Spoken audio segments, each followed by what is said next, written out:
All right, hello everybody, and welcome to Patriots First and Goal on this beautiful Victory Wednesday. Who'd have saw that coming? The New England Patriots are sitting atop the AFC East at 1-0. I think technically they're third in the AFC East because 3 of the 4 teams won in the AFC East, but they're tied for first place in the AFC East. Rich Hill, how do you feel about this game? Dude, I was wrong. You were right. I have to eat my humble pie here. The Patriots beat the Bengals. And honestly, though, the Patriots did exactly what I thought they would do from like a performance standpoint. It's the Bengals that let me down. And Alec, how did you know that the Bengals would let me down?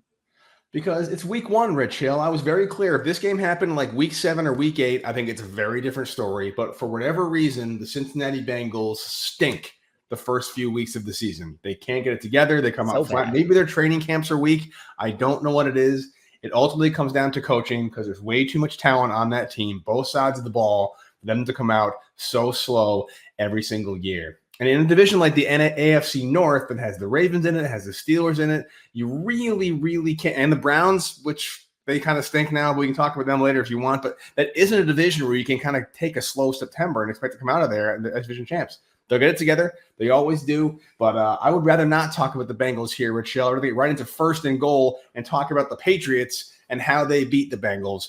I think what makes me most happy about this win, beside the fact that it was a win, this really harkened back to like an old school classic Patriots team where they're stingy on defense. They forced turnovers, which they turned into points. They played mistake-free football, relatively few penalties. They won the field position battle. Special teams contributed. All 3 phases got the win. There wasn't this GOAT in terms of like the negative GOAT aspect of the game. Nobody really messed up to cost anybody anything. Brissett was exactly as he needed to be, played mistake-free. He made some plays with his legs. Only took 1 sack, I believe.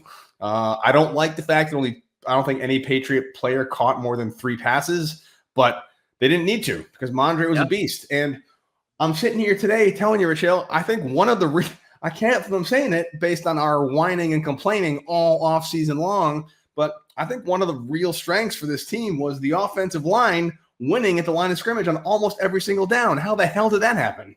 Honestly, too, I don't think that they were particularly good, but you're right? Like, I don't think that it was a dominant performance. And this comes back to where it's like, I give them credit where it's due. They did what they needed to do, and they were the better unit in the trenches.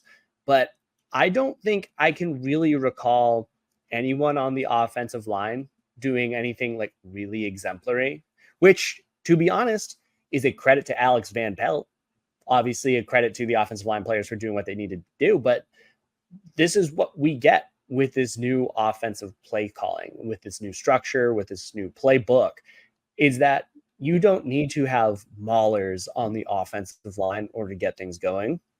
And as you said, Stevenson did an outstanding job taking what was given. 120 yards on the ground, at another 6 through the air. So like not much, but through the air. But he was productive. And as you also mentioned, Jacoby Brissett made some plays, extended drives with his legs. That was massive. It felt like as the Patriots were winning on the margins.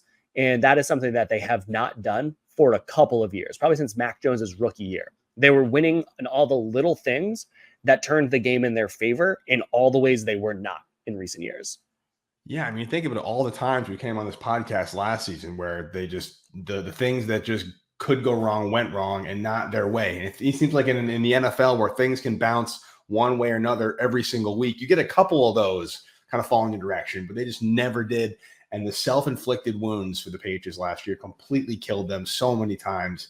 And even better this time, that didn't happen. But this was like a team win. And I found myself rooting for these guys in a way that I kind of didn't for all of last year. I was like, they seemed to be into it. They were supportive of each other. I know we were questioning before the game actually started last week, is this a good football team? Can they overcome maybe their individual player shortcomings? That there's no kind of otherworldly talent anywhere, but are they a good football team? And they are. I mean, they're not, but they're a team of guys who believe in each other, and they clearly took maybe their 8-point underdog personally And to see Gerard Mayo get a Gatorade bath after his first ever win as an NFL coach, that was awesome. They clearly love that guy.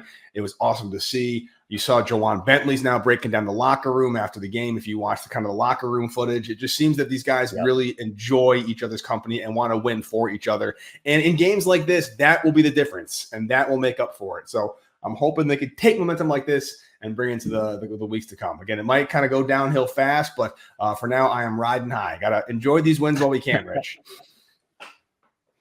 Totally. And it's ones where this is kind of all we asked for, right? If they had an offense that did this last year, Mac Jones might still be in New England, right? Like, this is what we've been talking about, where you have obviously one game in, so it's a small sample size, but second fewest points allowed in week one, and it's against Joe Burrow and Jamar Chase. That is a very good offensive duo right there. And despite Burrow not really practicing, but like, they've been around each other forever. Holding them to 10 points, holding Joe Burrow to 164 passing yards, holding them to 70 rushing yards. It was a great game plan. And obviously the players played.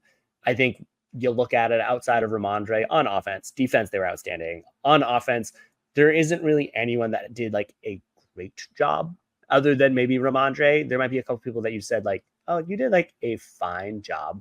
But in reality, no one really took it over on offense. And so to me, I think you give a lot of credit to the defense, which we can break down a little bit. I also want to give credit to the coaching staff. Alex Van Pelt did a lot with what the offense had available to them, but the overall game plan that the Patriots brought to the table here of slowing down the entire game, removing drives from the Bengals. I think the Bengals had like 8 possessions or something like that. It was ones where they just didn't have the opportunity to just score. They just didn't. They made it so they had to have really long drives. As you said, they won the field goal or the yardage game here. And it's one where even with the shortcomings on the Patriots on offense, where again, they were in the red zone 4 times and they only got 1 touchdown. Obvious room for improvement.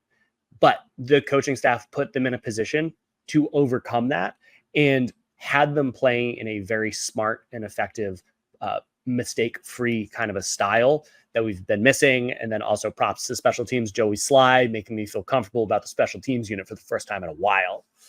Yeah, Joey Sly getting it done. I didn't realize how jacked that guy was. I saw like his arms lining up. Like, that dude was freaking huge. So if he ever has to tackle on a kickoff, I'm very confident in him being the last line of defense on a kick return. But it's funny, man. I don't remember. I was thinking back before we went on the podcast to myself. I legit can't remember the last time I watched a Patriots game where I was like, this offensive game plan makes a lot of sense to me. This was good planning, good preparation. Totally.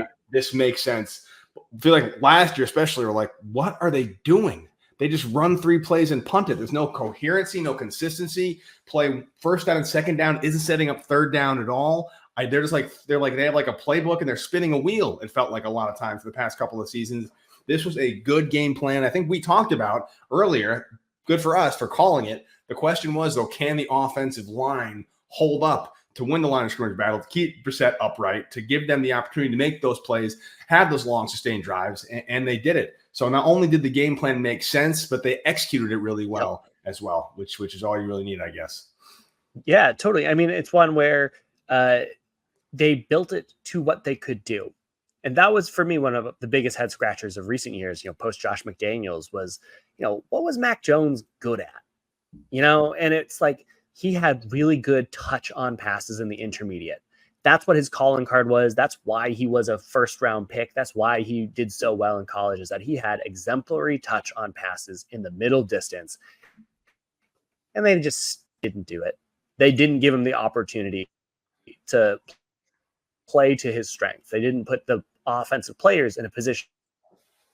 And it's one where you look at, just the talent or lack thereof up and down the offense of the Patriots here, where like if Austin Hooper and Tyquan Thornton come out and they have 31 and 27 yards respectively, and they're the 2 biggest producing receivers, it means you have a massive deficiency of talent at the offensive position, or just developing talent. They're not there yet. And so what the Patriots did is that they didn't force it. They played within the system. They took what was there. They left some things on the board that they can easily improve on, so they have places to grow. But these are the games that come the end of the year that if you're, on the cusp of the wild card, which obviously I'm not running that far ahead yet at this point, but when you're at that stage, these are the games that matter. And I love that they're building that foundation and that structure of playing smart football and winning on the margins. And to have them do that in game one makes me very hopeful. And gaining confidence, if nothing else. Obviously, they had confidence in themselves. Most people, not me, of course, most people wrote them off for this game. But I can see them kind of just taking that, building that momentum. It really works well. Let me ask you this, Rich Hill. Who besides Ramondre Stevenson, who's the obvious candidate, who gets your offensive game ball other than Ramondre for this team? Is there anybody that kind of stood out anyway? This is an audio medium right now, Alec, but for those that couldn't see my face, I just gave the ugliest grimace that I could possibly muster at that question. I don't know if there is anyone that I would call out. Maybe Nwenu. That might be the only one that, he's a good player and he played well to his role. Everyone else on the offensive line, maybe if I give the game ball to the whole offensive line for exceeding expectations as a whole, I'm fine with that. I still don't think that they're good. They still had a lot of flaws. Jacoby Brissett was pressured a lot. He was running around a lot. So I don't feel great about that in the long term. But they did enough in week one where there were a lot of questions that, hey, you know what? They banged up defensive front with the Seahawks in the week 2. So for them to come out and have a solid game here, especially on the ground, which is going to be their game plan for the coming weeks, for them to have that good game on the ground, I think that they get the game ball for me and something that they can keep building off of. Very reasonable. Yeah, I think that's especially they definitely met expectations, which is awesome. I'm giving a weird kind of offensive game ball, and it's a KJ Osborne. Not because he had some kind of amazing breakout performance. He wasn't this, stud. He only had 21 yards on 3 catches. But this is for the first time since he joined the team. I kind of was able to see where he fit in this offense and what his role could be as they get more comfortable. I think he can be a solid contributor. He's not going to be a game breaker. He's not going to be a 10-catch, 125-yard, 2-touchdown receiver for this team at all. But I think he fits well into this scheme, and he showed his strengths and his abilities. Those kind of short slant routes, intermediate cuts. Brissett trusts him, obviously. He was kind of his go-to target for a lot of opportunities that he had. I see KJ Osborne having a larger role. I think he got the most targets on the day with 6. Yeah, he had 6 targets, 3 catches. A whopping 6 targets, but I don't think he's the number one receiver. I don't know who that is. I guess it's Demario Douglas. I don't know. We'll find out. But I see where KJ Osborne can fit and be a contributor to this offense. So I'm optimistic about him now. Yeah, I mean, they had a true 4-man rotation at that wide receiver spot. Jalen Polk had the fewest snaps at 35. KJ Osborne had the most at 40. So they were doing a true rotation out there. Each of them has a different role. Thornton's clearly the burner. Douglas is clearly the slot. They used Polk on the boundary, which I was interested by. He generated a lot of really good separation. He just didn't get the targets. And so I think he built a good foundation as well, and will get the targets. They will come. But yeah, Osborne, veteran, makes sense. I think he's playing that Kendrick Bourne kind of role where, the system is built for him to get those targets. And, you'd like to see more come of it. But as we were saying, they're just heavily playing within their system. And this is going to be one of those offenses where you have 6 players, maybe 7 players, if you include the running backs out there, that are going to get 3 to 5 targets every single game until someone separates themselves. Well, the good news is Rich Hill, is that the defense keep playing like that. They have plenty of runway to get themselves together, because that was an amazing defensive performance. All 3 levels. Front line was completely dominant. Hello, Keon White. I'll just stop right there. What a day he had. Just not only as an edge rusher with, I think, 2.5 sacks, but they lined him up between the tackles, played a lot of 3 technique. He was getting push. He's like Vince Wilfork and Matthew Judon combined on Sunday. Absolutely monster performance from him. And he's the kind of guy I feel like you have to start game planning for if you're an OC for other teams, which will really open the playbook up defensively for the rest of the guys. Totally. I mean, he was so close to being the AFC Defensive Player of the Week. 2.5 sacks. I mean, he was bulldozing left and right. He was outstanding out there. But also, so were a lot of other players. I thought that Christian Gonzalez, in his first game back from injury, had a very tough assignment against Jamar Chase. And he brought the swagger. He did a great job with his performance on the field. I think the biggest play that Jamar Chase got was, a zone defense. And so it wasn't even on Gonzalez, it was splitting the two safeties. And so Gonzalez looked great out there. Peppers and Duggar looked great out there.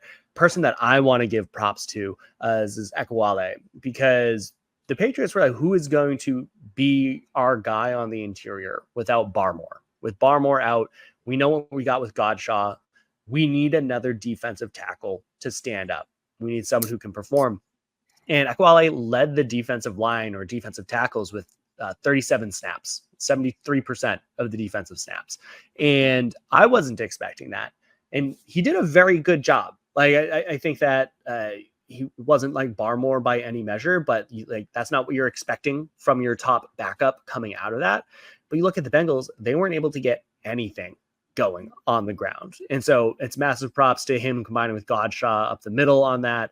Obviously didn't fill up a stat sheet, which is 2 tackles on the day, but that's not what the Patriots do with their defensive linemen. And he made it so that, Bentley could get his 12 tackles, that Tavai could get his 4 and a tackle for loss. And so I want to give props to Ekwale for really stepping up and really standing out on that defensive interior. Prize Picks is America's #1 daily fantasy sports app. They've got over 5 million active members. Look, it is the easiest and most exciting way to play daily fantasy sports. Now, unlike all the other apps, Prize Picks, it's just you against the numbers. That's it. Now, you can win up to 100 times your money on Prize Picks with as little as 4 correct picks. And 1 Caleb Williams passing yard gets you 1 win on Prize Picks every week in September. That's right. Only 1 yard gets you an automatic win every football weekend in September. 4 weeks of free W's. Don't miss this deal on Prize Picks because it's gone when September ends. Now, here's an example of a player projection lineup. You could be going Tyreek Hill for more than 90 receiving yards or Dak Prescott for more than 263 passing yards. On the other end, Josh Allen for less than 240 passing yards and CeeDee Lamb for more than 96 receiving yards. You like those picks? So download the Prize Picks app today and use code CLNS and get $50 instantly when you play $5. That's code CLNS on Prize Picks to get $50 instantly when you play $5. You don't even need to win to receive the $50 bonus. It's guaranteed. Prize Picks. Run your game. We love guys like that kind of come in and find their ground and contribute right away. Patriots history is replete with guys like Ekwale, and hopefully we can keep that up. How much do you think Rich Hill did the loss of T. Higgins this past week impact the Bengals offense? You think T. Higgins is on the field on Sunday, different story altogether, or do the Patriots play well enough defensively where they're like, that's pretty much would have been a similar result? No, I mean, definitely it's a different situation. Higgins is a top 15 receiver in the league, top 20 receiver. He is good enough to make a big difference. And the Patriots were fortunate to not have to face him. It allowed Christian Gonzalez to match up super well against Jamar Chase with some safety help where they didn't have to do it beforehand, or like they didn't have the resourcing available to do it last time, or if Higgins were able to play. Because Marcus Jones, Jonathan Jones, they're not covering them, although Jonathan Jones also did have a very, very good day out there. But it allowed the Patriots to focus their passing defense to Jamar Chase, shade the safeties over to make sure that he wasn't able to generate much at all. And that's what stopped the Bengals offense. Burrow, he completed 72% of his passes, 21 for 29, but only 164 yards, 5.7 yards per attempt. That's weak. That is a weak day. They took away the entire passing attack, and it is because Higgins wasn't there. Credit to the whole Patriots defense. They did a great job, but Higgins definitely would have made a huge difference in how this game played out. You also think with the tackles, I mean, the level of just immediate rushing to the ball, the tackling, how few yards after carry they got. I think it was Jonathan Jones had that huge open field tackle on 4th and short that turned the ball over on downs. You see the way the Patriots are just flocking to the ball, and we're attributing that to what was apparently a really grueling training camp. A lot of these players were saying that their training camp this past summer was absolutely brutal, conditioning wise, kind of just effort wise, things they had to do. Obviously, it paid off because the Bengals got tired and the Patriots didn't. And none of that was never more apparent than when you see these Patriots players late in the fourth quarter when they needed a stop, still flying to the ball, making big plays, forcing the Bengals to punt, and then grinding the clock out with the 4-minute offense. Ramondre Stevenson closing out with a big first down where he was probably almost stopped at the line of scrimmage, but could keep the legs churning afterwards. Just getting a total team win. It's just been awesome. Totally. I mean, like, and again, this all comes down to them doing the little things to win on the margin. Credit to the conditioning team. Was it Duggar that forced that fumble on the goal line to Tanner Hudson? Like, I mean, those are where the Patriots win. That's where a team like the Patriots, where they are clearly talent deficient relative to everyone else, this is where they're able to pull it off. This is how they're able to do it. They, 2 other plays go another way, and the Bengals might win this one comfortably. And so for the Patriots to pull it off, they've earned it. They did a great job. This is one of those games that Bill Belichick would always look back on and be like, cool, we won, so we got the W, but we have so much that we can point in the film session to say we have a long ways to go. It's just week 1. And so 1-0, you take it, and then you just build from there. Yes, you do. Who gets your defensive game ball, Rich Hill? You gave it to the offensive line for your offensive game ball. Who gets your defensive game ball? I mean, Keon White's too easy. Should we do like a non-Keon White? Non-Keon White. I feel like there's a few. I know I mentioned Ekwale a little bit, so I'm going to go add a different one. I do want to give it to Bentley because that was just a classic New England Patriots linebacker performance. Quarterback hit, causing his half a sack right there. 12 tackles on the day. Played very solid. Linebacker play. The Bengals weren't able to get anything on the ground. They weren't able to get anything going underneath in the passing zone. So he was causing a lot of traffic there. He has brought such stability to that unit where I think there was like a year and a half in between like the Dante Hightower years and then Bentley really becoming his own. But he was looking like this as a rookie. He is truly the next one in a line of very special Patriots linebackers that if he keeps doing this, if he keeps playing this way, he's definitely on the path to the Patriots Hall of very good. He is on the route, and he behaves like a captain. Again, I don't know how much of the kind of behind the scenes sights and sounds things you watch this week, but Bentley is all over the sidelines, encouraging guys, talking guys up, coaching guys up. And again, he's taken over for Matthew Slater in the breakdowns after the win. He's yelling out the, oh yeah. So obviously they trust him a lot to do a lot of things beyond just being an awesome linebacker. So that's got to be a deserving one. I'm going to stick with the defense, kind of my patented defense / special teams combination since you do it in fantasy. I'm really happy Brendan Schooler is a Patriot. What he was able to do, he actually recorded the fastest downfield time in the NFL this week, on a punt return. The field position battle is such an important one, particularly when you have things like a long sustained drive and a killer defense forcing a team to go 75, 80, 90 yards sometimes to get points. It really, really wears you down. Those hidden yards that Belichick always talked about, and special teams were such a weakness last season. It's really good to see that not only did special teams recover a fumble, they kept the Bengals at bay field position wise, and Sly was perfect on the day for field goals. And Brendan Schooler is kind of the leader of that special team. So even though he's not technically a defender, well, he technically is a defender, he's a safety, but he gets my defensive game. Totally. I mean, like, again, Patriots winning on the margins. There's no bigger team play than special teams. That is an exemplary of winning on the margins. And this was the first time in a very long time, as in like 3 years. So forever in Patriots terms. But the first time in a few years that it felt like, hey, I can trust this unit, that they are going to help them out. It was Joe Cardona forced that fumble on the punt return. And so they recovered that. So they made plus points on special teams. Joey Sly was consistent. Behringer averaged 50 yards a punt, including 3 inside the 20. So it was just a consistently strong day on all facets of that special teams unit. And again, on the margins, if they do this every single game, they're going to be in a position that, 3 points closer than they would otherwise. And that's all of the points that come from the hidden yardage on special teams. Hidden yardage on special teams. They are 1-0. Again, maybe we're being a little too optimistic and happy, but again, I feel like these wins might be a little farther and fewer between as the season goes on. So we have to enjoy them. And it's been a long time. 2020 was the last time the Patriots were 1-0 to start the season. The 2024 Patriots have a winning record, Rich Hill. I didn't think I was going to be able to say that at any point this season, so I'm happy to do it. Will they continue the winning record? Will they drop back to 500 this week against the Seattle Seahawks? Let's go to second and goal, Rich Hill. Let's go around the league. Week 2 kicks off Thursday night, which is one of the games of the week, possibly. Dolphins taking on the Bills. That's going to be a good game. There's a sneaky good matchup in the Bengals and Chiefs. The Bengals can't drop to 0-2 if they want any chance of getting out of the AFC North, I think. The Raiders and the Ravens are coming off losses. I think both of those teams are better than they performed the past week against the Chiefs and the Chargers, respectively. Which game are you most excited about, Rich Hill? Anything else I mentioned that you or didn't mention that you're excited about? Yeah.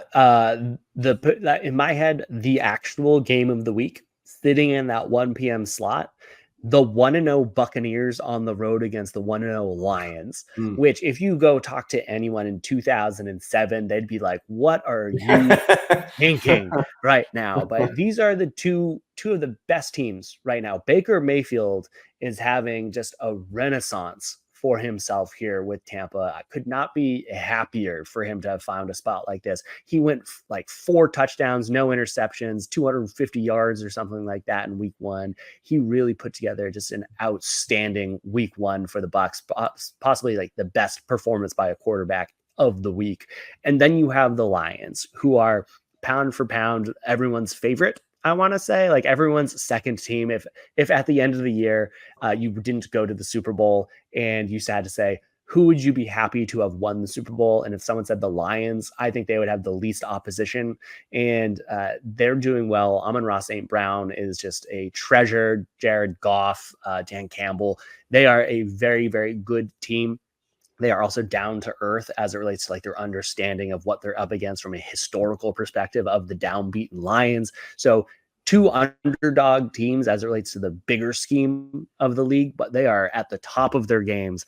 I think that is going to be the game of the week. Taya, you mentioned Baker Mayfield as a Buccaneer. I just had to ask, where do you think the Deshaun Watson trade, where Baker Mayfield used to be a Cleveland Brown, the Browns completely crapped the bed this past week against the Cowboys, got absolutely destroyed. Watson looked terrible. Where does that Watson shenanigans and debacle combined make a shabacle? Where does that rank as the all-time worst moves by an NFL team list? Easily the worst, like the worst by a distance. And I feel pretty strongly and comfortable about that because obviously you have all of those legal issues that they never should have made the trade for him in the first place. But then to, despite that, give him a fully guaranteed contract that was just beaten for like the first time ever from a guaranteed money perspective. That's just foolish team management. So outside of the legal things, though, he's been a bottom 3 quarterback in the league for the past like 3 years since he's joined the team. He is so far past the idea of could he be the player he was before. There's no one that comes back at this stage, and they still have like 3 more years on his contract. That's fully guaranteed that they have to pay him. And I think it was that since he's been starting for the Browns, he's only been better than maybe I think it's Bryce Young for the Panthers and Zach Wilson for the Jets. That is the level of quarterback play that he's been giving them after having signed the most guaranteed money in NFL history at that point in time. And so it's easily the worst move because, as we also said, if they got any other quarterback in there, if Baker Mayfield in Cleveland is what he was in Tampa, they'd be a contender because they have all of the pieces around it. It's just that Watson is truly bringing them down. And the Texans are nasty now as well. It's like every team involved in Deshaun Watson, like it looks great, and Cleveland just looks terrible. And they have a good team. We talked about it last week, I think. Like that's a good team on paper, but their quarterback play is just so inept. It's satisfying in one way to see somebody like Deshaun Watson kind of go down like that, but you can't hate the Cleveland Browns. You just kind of feel bad for them. I feel like Jameis Winston will be starting for that team. It might be like who's going to start first, Drake May or Jameis Winston. That might be like a fun bet to make on Prize Picks, more or less, Jameis or Drake. But yeah, I mean, look, that's the game that should be fun to watch. Buccaneers, I don't like them. I love the Lions ever since the Barry Sanders era. I've always been a big Lions fan. They're definitely my NFC team. But pretty fun week of games. Again, very excited for Bills Dolphins. If you had to guess, Rich Hill, Thursday night, 8:15, who wins that game? They're at Miami. The Bills didn't look great. They had to come back a 14-point deficit. The Dolphins didn't look great. They had to come back against the Jaguars. Who's sitting in first place in the AFC East come Thursday night or Friday morning? I think the safe bet is the Dolphins just because they're the home team, and it's hard to go play in Florida in September. I mean, Patriots fans, we are quite familiar with it, but it is a hard place to go play. I think that the Dolphins just have more talent right now. I think that the Bills have the opportunity to continue to build into the talent they've acquired. But I think at this point, they did a fine job against the Cardinals. I think that Josh Allen looks okay out there. I don't think he was like groundbreaking or anything like that, but they're really just trying to figure out who will be their Stephon Diggs replacement in this offense. And until they have that answer, they are at a deficit against all of the other heavyweights in the conference. I will take the Dolphins. I will take the Ravens. I will take the Chiefs all over the Bills head to head at this point in time until the Bills find a number one receiver. And until they get that, I'm going to choose the Dolphins with Tyreek Hill, who's like close to setting all of these other sorts of records for production through 9 years in a career. Jaguars also better than they get their credit for. So like that was a fine win for the Dolphins there, especially against, Trevor Lawrence looked good. So I think that I trust the Dolphins more at this point in time. Come later in the year, maybe Keon Coleman, Khalil Shaker, like someone will develop into a number one receiver. But until someone takes that leap, they're in that next tier for me. Rich, you mentioned kind of the phrase better than their record indicates or better than they made people think they are, and mentioned the Jaguars. Last game before we move on to the Pat Seahawks game, Jets lost to the 49ers on a Monday night game. The Niners are just a nasty team. They're just they're probably the best offensive coordinator in the game, a ton of weapons.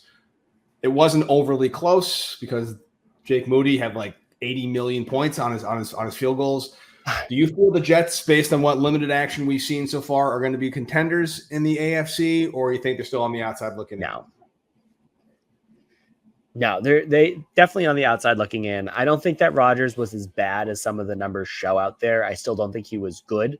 But what was really apparent to me were two glaring flaws for the Jets. One, outside of Garrett Wilson, who I think is one of the best young receivers in the league, they don't have much going for them on offense. They need to have someone else step up because, even with the Bills, you have Josh Allen who can make stuff happen with his legs. He makes everyone else around him more threatening. You don't have that. Aaron Rodgers looked like a statue out there. He doesn't have his mobility. And so you remove that element from the game. Then you say, I double Garrett Wilson.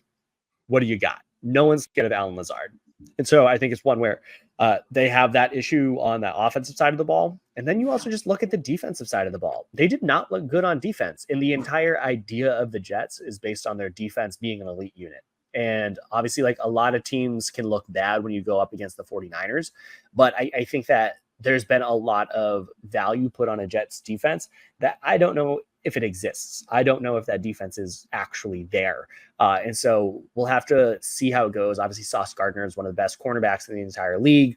And I think that they do have some of the pieces, but I feel like we have to wait a few more weeks to see if this defense is actually that good of a Jets defense, or if they're, what the 49ers did against them is going to be representative of what this Jets defense will be. Because if this is how they look, the Patriots might beat them in the AFC East.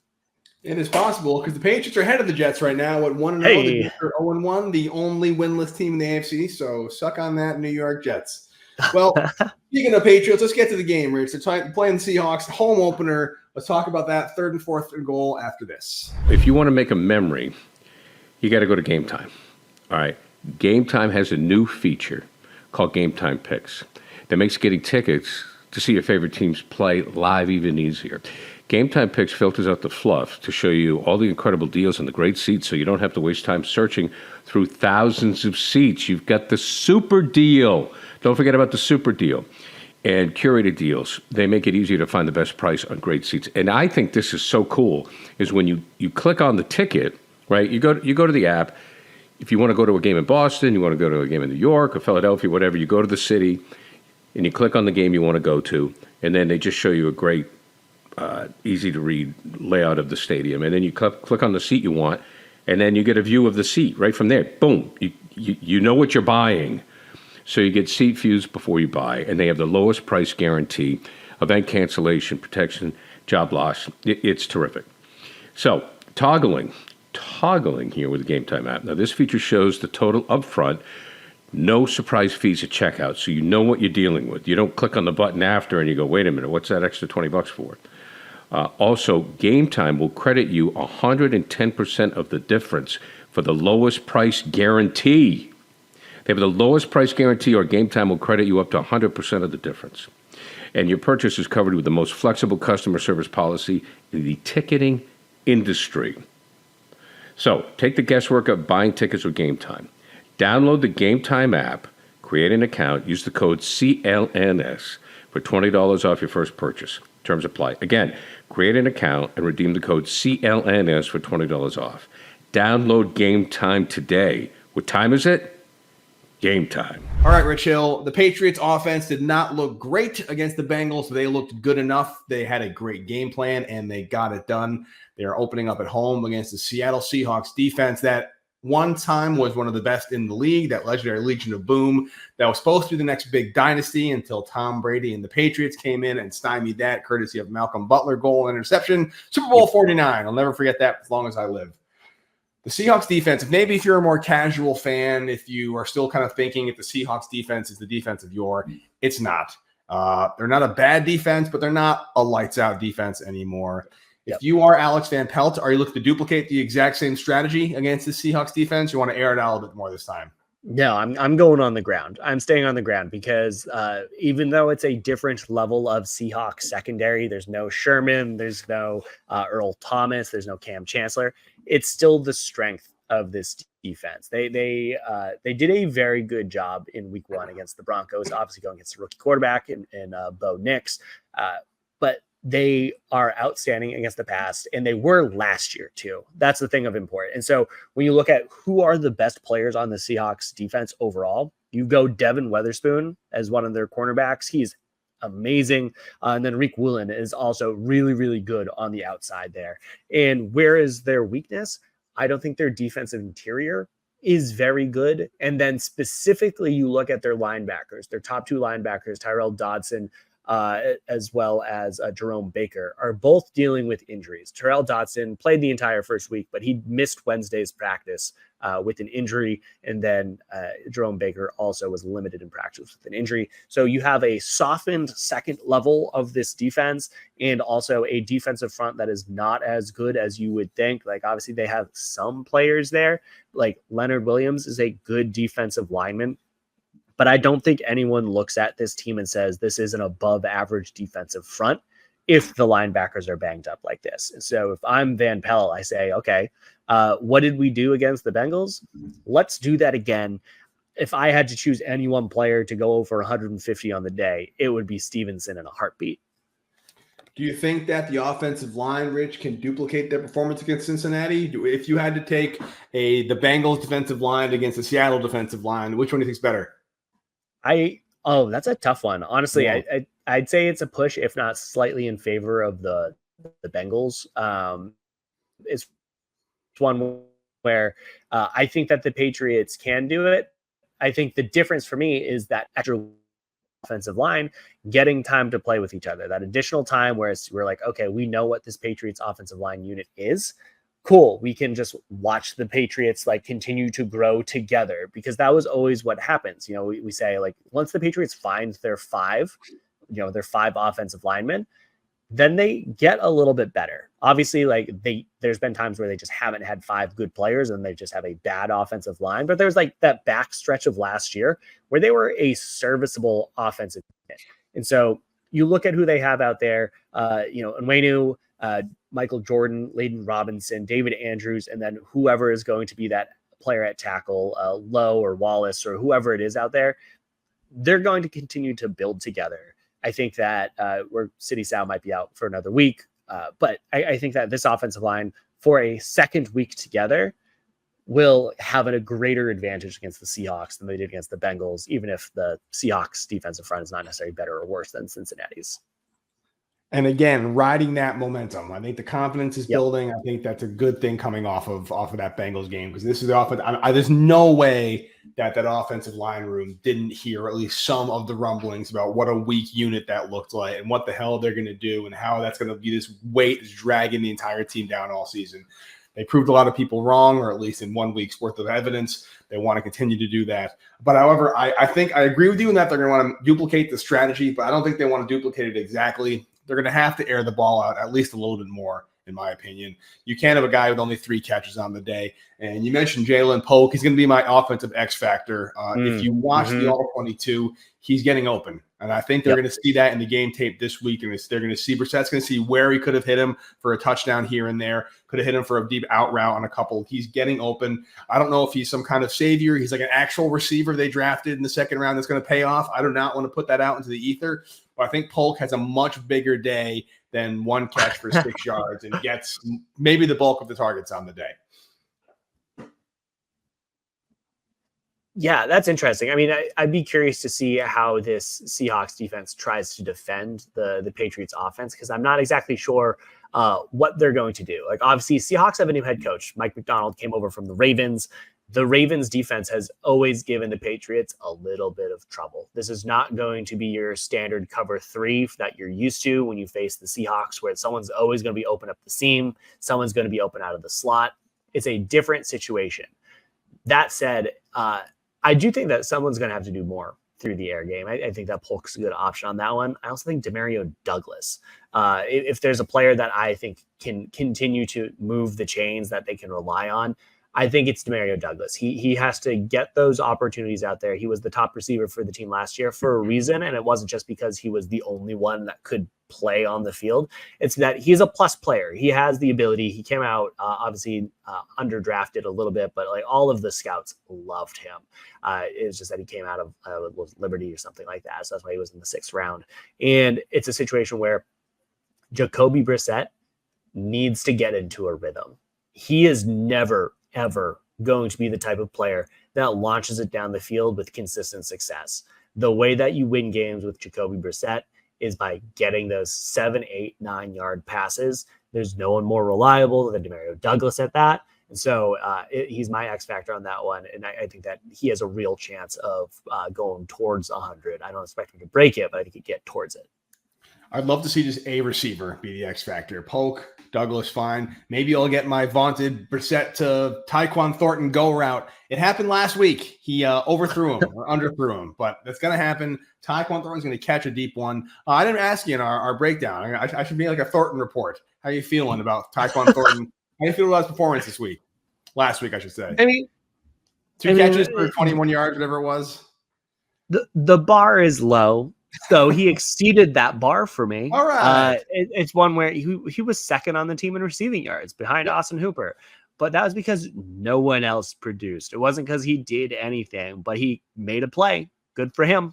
I think that if he's stacks these games together, right? We talked about this before the last podcast, where all I'm looking for him is consistency. I'm not looking for him to be a 100-yard receiver. I want him, if he can give us 40 yards a game and be considered a deep threat that forces defenses to have to respect his speed, then that's great.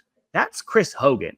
That is a player that you can utilize out there that can make the rest of your offense tick. And if he can do that with his speed, that'll open up a lot for other players. And it's more than just his production. We have not seen him be enough of a threat that forces defenses to respect him, to open up opportunities for others. And so until that point, I'm still on the meh list. But the fact that he actually caught a ball means that he exceeded my expectation.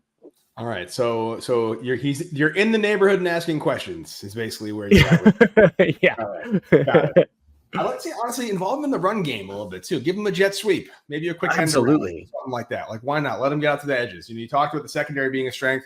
The linebackers, they're banged up. There's not a lot of speed on the exterior defensive line, the lateral movement.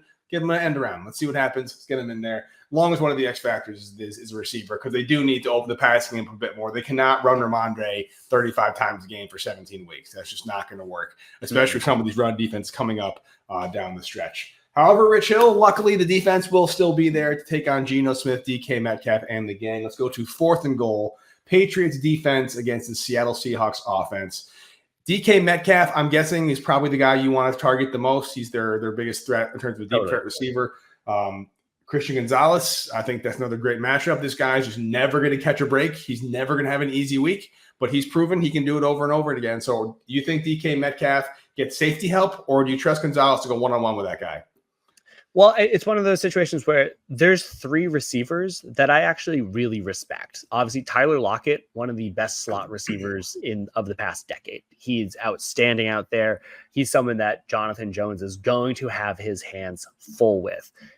Then you also have JSN, Jackson Smith and Deba, who might also play in the slot a little bit as they kick Tyler Lockett to the outside. But they both play inside, outside to some extent.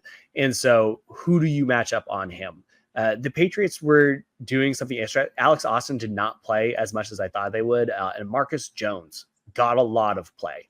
There is a world where Marcus Jones covers Tyler Lockett and then Jonathan Jones covers Njiba, but I don't feel great about it. It's just because I feel like there's a little bit of a difference in size. And so if I'm the Patriots, I think that you do a lot of cover 2. You have a lot of safety help over the top, regardless of which direction they want to go. But the big thing is to try and keep those receivers in front of you. You don't want to allow them to get behind you in the secondary. No deep shots. How the Seahawks were able to beat the Broncos were on a lot of broken plays. Obviously, a lot of them are on the ground, actually. But it's one where you don't want to let the Seahawks get the big play. That's how they win. And if you make it where the Seahawks have to lead those 10, 11, 12 play drives, I think that the Patriots will be in a really good spot at the end of the day to steal another win. Especially if they're able to get some penetration at the line of scrimmage. If I am Seahawks defensive coordinator, Ryan Grubb, I am paying very, very close attention to the status of George Fant, the right tackle. He went out late in the Broncos game with a knee injury, needed help getting off the field. Missed practice on Wednesday. He was immediately ruled out. I don't know the extent of the injury, but if they are down there starting right tackle against number 99, Keon White, they're in for a very, very long day. I can see the Patriots defensive line wreaking havoc on the Seahawks offensive line. Luckily, Geno Smith's a pretty mobile quarterback. He's hard to tackle. He can evade sacks, but there's only so many times he can run around back there before they're going to get to him. I mean, totally. This is a situation where we're looking for Ekwale. We're looking for the other players on this Patriots front to also have a standout day. I think that I want to see a little bit more out of Anthony Jennings a little bit. I think that he was solid, but a little quiet. I would like to see a little bit more from him. But it's one where if you're the Patriots, you're trying to contain them up front. I think you can. Kenneth Walker is a very good running back.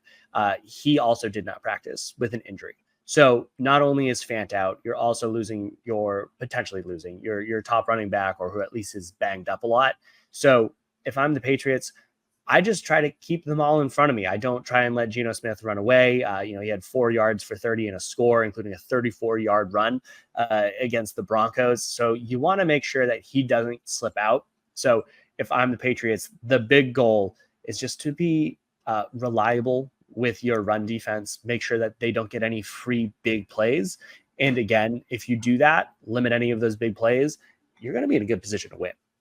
You are, which is why my defensive X factor is going to be Jabril Peppers. I think Jabril Peppers is going to have a big day. You kind of need somebody. Maybe Kyle Duggar has it, kind of like that spy role on the mobile quarterback. I think Duggar had a great game against the Bengals. He was all over the field. I can see it's more like a Jabril Peppers. Maybe play Duggar back a little bit more to watch out for the deep threats. He probably has more speed than Peppers does. Peppers kind of more like the bulkier guy. Maybe you keep Peppers assigned on Geno Smith. You really don't want him bootlegging out. I have nightmares about the scenario where Geno Smith runs out to the edge and just hucks one down the field and Lockett's wide open. We've seen it a million times. We got to prevent that from happening. It's one thing I don't think the Patriots can do. We'll know soon enough, but the Patriots, the way they played against the Bengals, was a team that was able to build a lead and protect it. If this team gets down 10 points, you can't do the Bengals game again. You have to start airing it out. So you have to make sure you keep that and knowing what your limitations are. And the way to do that is to make sure Geno Smith does not have all day to throw. So Peppers, have at him. Yeah, no, that's fair. I mean, I'm going to go back with like keeping them contained piece. I think Peppers is going to be a big part of keeping all of the defense, like the receivers, the tight ends in front of them. Dietrich Wise, that's going to be my X factor. Obviously, like I want to see more out of Jennings, but Wise is the captain. He's the guy that's been around for a while. He has a lot of that versatility up front. He also had a pretty quiet day last week. And if he's able to match Keon White's energy out there, and we know Wise can do that in spurts, he's not that level overall, but he can be a very good defensive lineman. If he's able to have a very strong day out there, then the Patriots can control the line of scrimmage, and that's the key to the game. Yeah, control the line of scrimmage. They did it on both sides of the ball against the Bengals. Hopefully they can do it on both sides of the ball against the Seahawks. And it doesn't get any easier after the Seahawks game. So I think it'll be a really good test. Two different offensive skill sets that are presented to them. So I think it's a nice kind of trial by fire in a lot of ways. But the Jets are not a horrible team. The Niners are going to be an absolute beast of a team to figure out. So this would be a good opportunity to kind of have multiple weapons out there. How do you contain print the big play? And we'll see what happens. Well, that's kind of all I got for the breakdown. Rich, anything you want to talk about or get to predictions? Let's get to predictions. But Alec, I feel like we need to acknowledge if the Patriots beat the Seahawks, could they go 3-0 with the game against the Jets? I mean, look, it's the Jets. They can always beat the Jets. The Jets can beat the Jets better than any team could beat the Jets. Something could always go wrong. If it was in New England, I'd be much more confident that 3-0 was legitimately on the table. It's at New York. I feel like the Jets are just due to split with the Patriots. It's been a very long time since the Jets split with the Patriots. Well, I'm not counting that loss last time. It was like an actual Patriots team. So I don't know. I don't want to over predict. I'm still riding high from my Patriots 21, Cincinnati Bengals 18 prediction from week 1. I see what you're doing, Rich Hill. You're deflecting. You're deflecting because you picked the Bengals to win 27-10 last week. Slander. Right here. I have the receipts. I write them all down. So Forgery. I'm not going to let you. I'm not going to deflect. I'm going to ride my moment. I am probably one of 3 people on the planet who picked the Patriots to win this game. Again, not because the Patriots are good. I just know the Bengals suck the first 2 weeks. You can always, if you want to go on prize picks, always pick more or less. You go less with the Bengals week 1, and you're going to win games. So I'm going to make my prediction now. Patriots are opening against Seattle. I think this is one of those games, even if you have the Patriots winning 3 games or 2 games in 2024, this is one of the ones you probably have them winning. I think this is one of like the 3 wins that you're pretty confident in. I'm never going to be totally confident in a Patriots win. I think they're like 2-point underdogs. I could be wrong about that, but I still think the Patriots 3.5 point underdogs. 3.5 point, excuse me. So they're slight home underdogs to a Seahawks team that, again, they beat the Broncos. I didn't know you could concede 2 safeties and still win. I didn't know it's even possible in the NFL, but they needed some magic to happen for that to happen. And the Broncos are a bad team. The Broncos are on par with the Patriots in terms of bad teams. So I think the Patriots ride momentum. It's a home opener. The crowd's going to be raucous. I'm going to the game. I think it's going to be a good one. I think the Patriots take this one to the tune of 20-16 and start the season undefeated. Wow. I'm going to make this easy for you, Alec. I'm going to go the opposite. I think that the Seahawks pull this one off. Would love to be wrong again, but I'm going to make this easy for you. I kind of was thinking the inverse of it. I was thinking the Seahawks would win this one 21-17. Patriots get a couple of scores in there and a field goal, but I think that the Seahawks ultimately pull it off. Look, I think that the Patriots showed a lot of grit against the Bengals, but as we said, they were a couple of bounces away from that getting for them coming against the Seahawks. I don't think they're going to get that lucky again. And it was where, they're winning on the margins. That's great. There's still a little bit of luck involved. And if they come out here again and show that, like, hey, that wasn't a fluke against Cincinnati, that you can count on that special teams unit, that you're going to play turnover-free football on offense, that you're going to force turnovers on defense, that you're going to take what's given and, play with short fields. And if in this game they convert in the red zone, then I'll become a believer. But to this point, I think that they got so lucky against Cincinnati, even with T. Higgins being out, that this is not a Seahawks team that's in the same spot as that Bengals team, and you can't expect that to happen here. No, I mean, that's fair. It's not like Gillette Stadium is this impenetrable fortress anymore where nobody wins there on the road. It's the Patriots kind of stink there. They have historically the past couple of years. So it's not like this is a difficult home game. And I'll be the first to admit Patriots fans are not even remotely as loud as Seahawks fans. So I don't think it'll be any kind of home field advantage from that perspective. I just like to hope the Patriots have a lot of momentum right now, a lot of confidence, and they really, really, really want to do well for their head coach. And they'd love to see him not only get his first win last week, but his first home win in his home opener. I think they really want that for him. So hopefully they can ride that intangible to a victory. We will find out. We break this game down next week.